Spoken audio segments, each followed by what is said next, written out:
Okay, my viewers, my name is Henry Gishui. On today, you and me try to answer the question, what is love? The core aspect of love is intimacy, passion, and commitment. Love is an abstract feeling, not measurable or quantifiable, cannot be explained in any other way but just feeling. It is felt. It is nothing else. You cannot explain love, what love is, as you cannot explain abstract things. Love encompasses a range of strong and positive emotional and mental state, from the most sublime virtue of good habit. Love is life, and if you miss life, you miss love. What is true love? But before we answer the question, what is true love?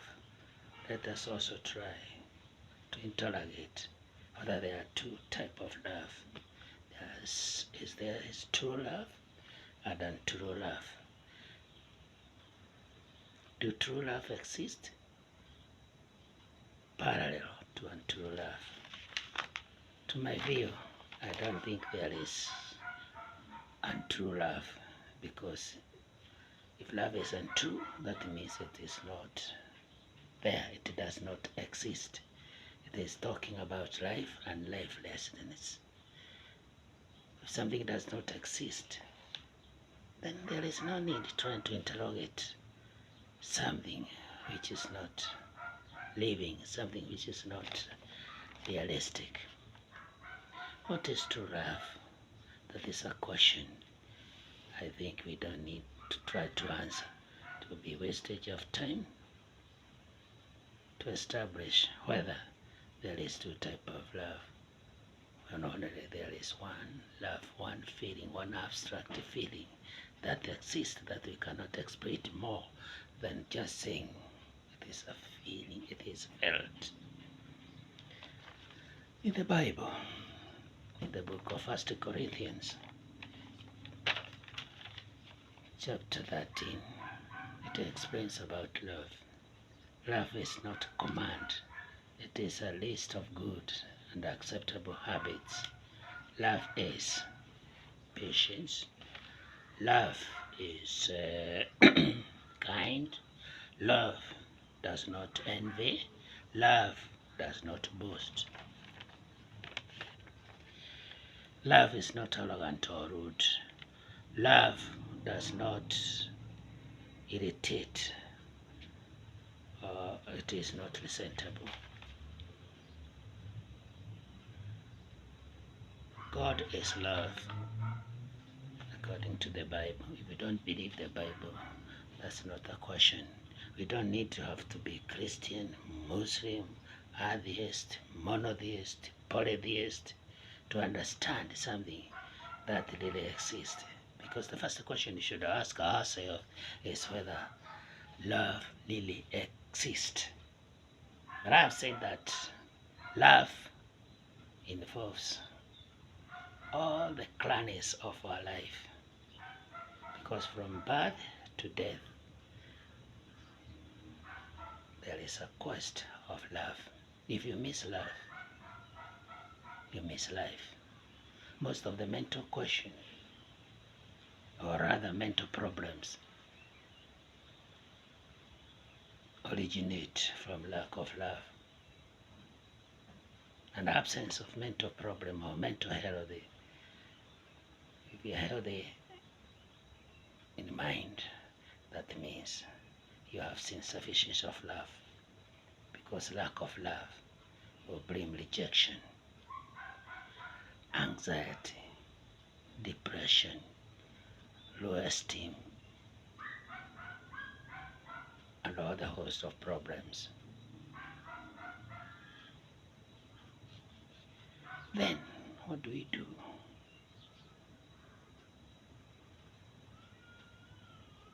If we don't have love, how can we cultivate love? Or how do we get along with the love? There are so many types of love, and it is not my desire to try to explain or go deep to those types of love. There is eros, sexual love, there is video, family life, love. There is platonic love, according to Plato, a love that you cannot exist. Or in other words, we say love that is pegged on anything. Love that is based on nothing less but a feeling, but a commitment to a person that you cannot explain where it starts, where it ends. The platonic love is a relation love, just a friend. But it is more than just a friend, because there are a lot of commitment to the one you love. As Jesus said, if you love me, then take up your cross and follow me. There is commitment. If you love somebody, there is commitment. There is a price to pay. You have to defend love. You have to cultivate love. Dear heavens, what this animal called love that troubles us so much, that you're always trying to find. You try to find someone you can lean on, somebody who can trust you, somebody that will make you feel somebody you can share with, somebody who can take your problem, somebody you can learn to. And this God saw. According to Plato, deciding from the passion for individual to contemplation of the universal deal. Love is from beginning and to the end. That is more to say when God says He is love. From the Garden of Eden, when man ate the tree that was the tree of knowledge of good and evil,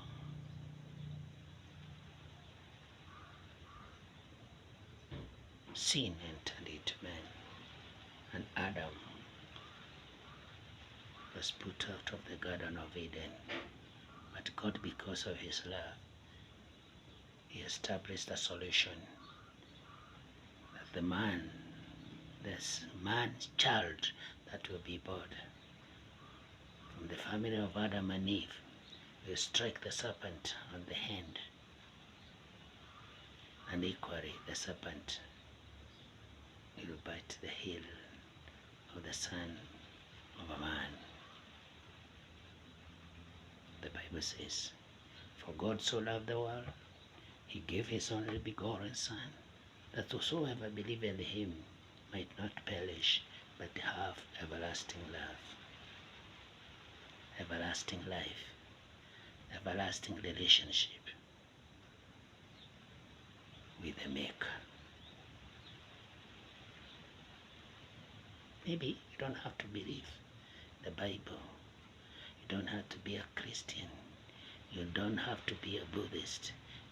You don't have to be anything that is. But love is a reality. Yes, you can say there is no God. You can say God exists in many forms to the polytheist. You can say whatever you want.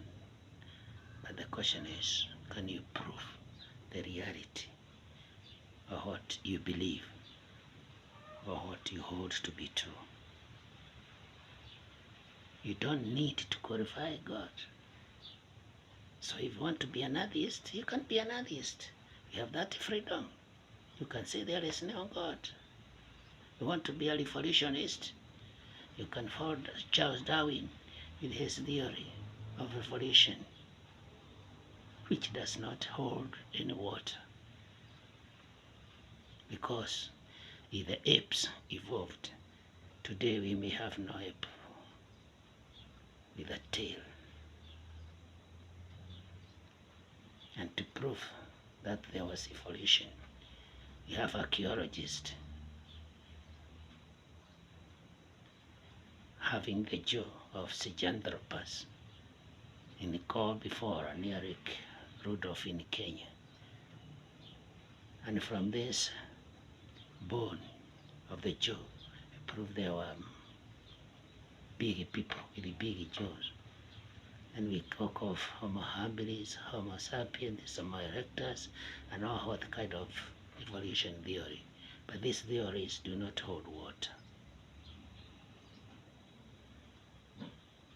Then we may ask ourselves, if there is no God, how do we exist? How does the uniform come from? Maybe from the Big Bang theory. And from the Big Bang theory, how did it come to exist? What is the power behind the Big Bang theory? Forgive me, it doesn't go that right. Let us talk about love. Where there is no love, there is no life. Today, people who suffer rejection suffer mental disorders, lack of self-esteem, depression, bipolar depression, lack of need to live. There is no hope. There is no trust where there is no love.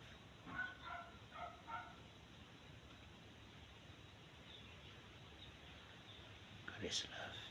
We need love. We need to love. We need to be loved. But how are we going to cultivate love? You have international bodies for keeping peace. International Court of Justice, United Nations this and that, United Nations Food and Agriculture. Why don't we have a body that would try to maintain love? Because if we love one another, if there is love in this world, there will be no war, there will be no genocide, there will be no racialism, there will be no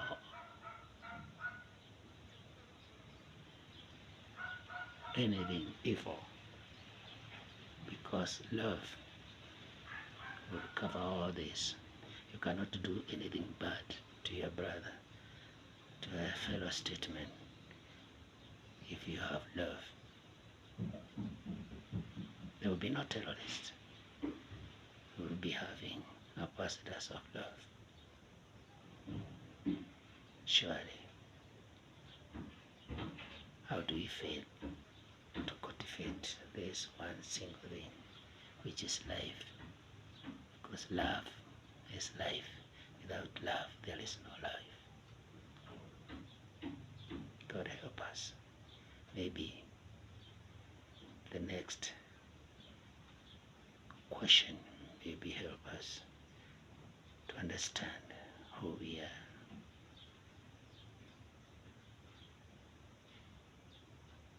as a human race and why we fail to understand, to cultivate love, to cultivate life, because we love, we have life. See you next.